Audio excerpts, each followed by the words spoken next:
Kalau harus bangun toko dari nol, apa sih yang bakal dilakuin? Nah, hari ini nih gue lagi mau ngebahas di mana ada salah satu kliennya yang tokonya masih baru, masih unik, dan sebenarnya gini, kalau gue bangun toko ini gedein, gue pengen bakal langkah seperti apa sih? Yuk buat lo yang pengen tahu cara-caranya, ikutin video ini ya. Oke, jadi toko yang kita bedah ini adalah toko baju di mana produknya adalah kaos distro gitu ya. Nah, ini kalau lihat dari produknya nih, ini produk kelihatan tokonya masih baru karena terjualnya juga masih dikit. Terus store rating 3,6 dari 5. Dibilangin bagus enggak, dibilangin jelek juga enggak, tapi harusnya ini masih banyak yang bisa ditingkatkan gitu ya. Nah, kalau TikTok sebenarnya kan tampilan tokonya simpel ya. Ini terjual baru 56, masih baru. Kalau saya lihat sekilas, ini produk. Ini tampilannya adalah kaos distro yang layoutnya itu dia ini apa ya disebutnya? Ini gaya foto tampilannya itu lebih kayak mock up ya. Jadi kayak produknya kayak gini nih kan, mock up aja.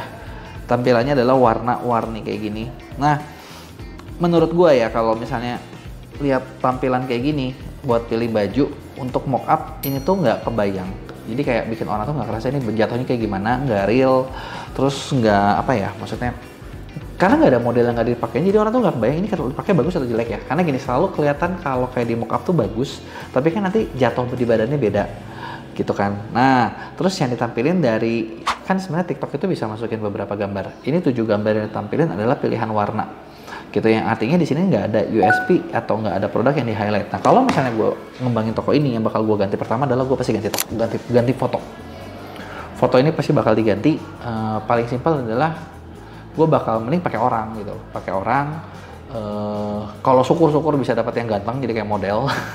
Tapi kalaupun misalnya enggak, yang biasa pun nggak apa-apa. Karena kalau yang biasa nanti justru tampilin ini cowok, misalnya baju cowok pria ya, tinggi berapa, berat berapa gitu. Karena kenapa? Orang tuh suka pengen ngebandingin. Bener gak sih? Kayak contoh, oh kalau di umur segini kayaknya keren ya. Oh kalau di situ kayaknya keren ya gitu kan. Dengan itu bakal ngebantu. Judul, nah judulnya nih dari sini tuh ini judul ini kaos distro kerah hexagon CVC polo pick. Ini kalau menurut gue yang dicari adalah keyword yang dimengerti sama penjual banget gitu. Karena gini, kaos kerah oke lah, kaos polo oke lah, tapi kadang kan orang maksudnya kenapa nggak di riset dulu keyword apa yang banyak dicari di TikTok. Sebenarnya caranya nggak susah kok. Dari ketika kita lihat nih kayak lagi mau cari di TikTok, dia suka ngasih rekomendasi. Nah, keyword itu yang biasanya orang cari. Nah, dengan seperti ini kelemahannya adalah ketika banyak dicari nggak ada. Gitu kan. Nah, terus udah gitu berikutnya ketika misalnya, nah dari deskripsi. Oke, deskripsi ini dari detailnya ada, size chartnya ada, deskripsinya ada. Ini ada copywritingnya lumayan, udah ada fitur utamanya. Dia ngasih lihat fitur-fiturnya. Deskripsi dibilangin ini juga enggak, cukup lumayan. Nah, tapi begitu ketika dia kena di You May Also Like gitu ya, kamu mungkin juga suka di sini, langsung kebanting dengan produk-produk lain sejenis yang harganya lebih murah, bahkan bisa kena 50% ya. Dia harga 100.000, ini 49.000 gitu kan. Ini 67.000 nih dengan gambar yang mirip-mirip. Nah, kenapa ini jadi problem? Karena dengan begini orang bakal lebih cenderung gampang jual ke yang lainnya. Memang sih kalau di TikTok itu orang itu trafficnya nggak cuma saing-saingan harga, bukan masalah harganya, tapi masalahnya adalah trafficnya, value-nya itu yang bakal dilihat banget sama di TikTok gitu ya. Nah, terus ulasan ratingnya masih sedikit, yang artinya ini bakal kalah kalau dibandingin orang lain. Jadi kalau dari tokonya 3 hal yang bakal dilihat kan, dari gambar, dari deskripsi, dari ulasan. Deskripsi oke lumayan, gambar harus banyak di-upgrade, ulasan ini harus masih harus banyak ditambah karena biar tahu reaksi audiens kayak gimana. Nah, terus kalau misalnya, nah dari sini ya lanjut lagi adalah yang kita bisa lakuin gitu ya. Yuk kita lihat tokonya nih. Nah, ini TikTok account-nya. Nah,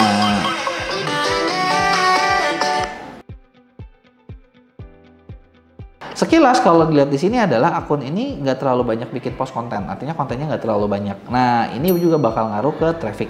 Kenapa? Karena kalau misalnya kayak gini kan perlu bikin akun yang apa ya, maksudnya trafficnya harus kencang gitu loh. Terus gimana cara bikin trafficnya kencang gitu? Trafficnya kencang salah satunya dari konten. Kecuali kalau misalnya produknya ini udah rame gitu loh. Tapi kan kalau dilihat ini tokonya masih baru, penjualan masih dikit, artinya masih kurang nih, masih butuh banyak banget traffic gitu kan. Nah, terus apa nih yang bakal dilakuin gitu ya. Jadi solusinya kayak gini.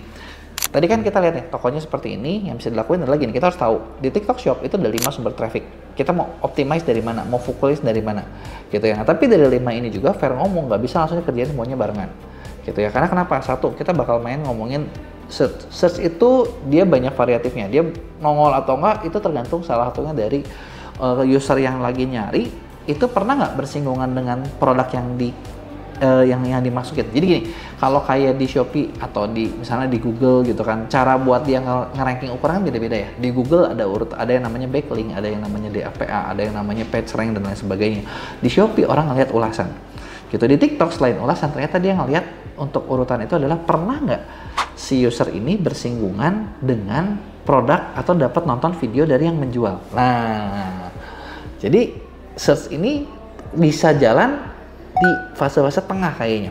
Terus ads ini ngomongin budget. Memang bisa cepat, tapi ads juga ngomongin budget. Nah, maka dari itu ads ini juga kadang ya nggak dari awal banget gitu ya. Kecuali kalau mau dibalik juga mungkin bisa ads. Affiliate itu tidak akan mau kalau produknya belum laku. Jadi susah juga nih buat cari affiliate. Yang keempat adalah live streaming. Nah, live streaming ini juga butuh akun, butuh ngerjain gitu ya. Jadi satu-satunya adalah konten. Nah, solusinya adalah jadi kalau misalnya ini yang bakal gue lakuin adalah gue bakal bikin konten. Mungkin gue bakal ngikutin aliran zaman sekarang. Sekarang mungkin pernah dengar lagi banyak yang bahas tentang para afiliator tuh brutal konten. Kontennya banyak gitu ya.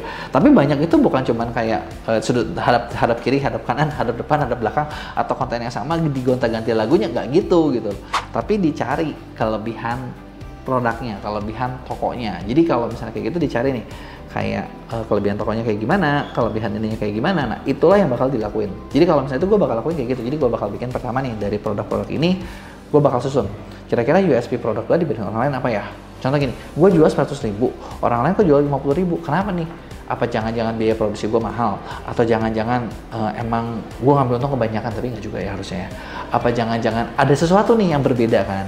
Ataukah bahan gue lebih premium? Ataukah apa? Nah, beberapa hal ini bakal gue susun jadi unique selling point yang menjual.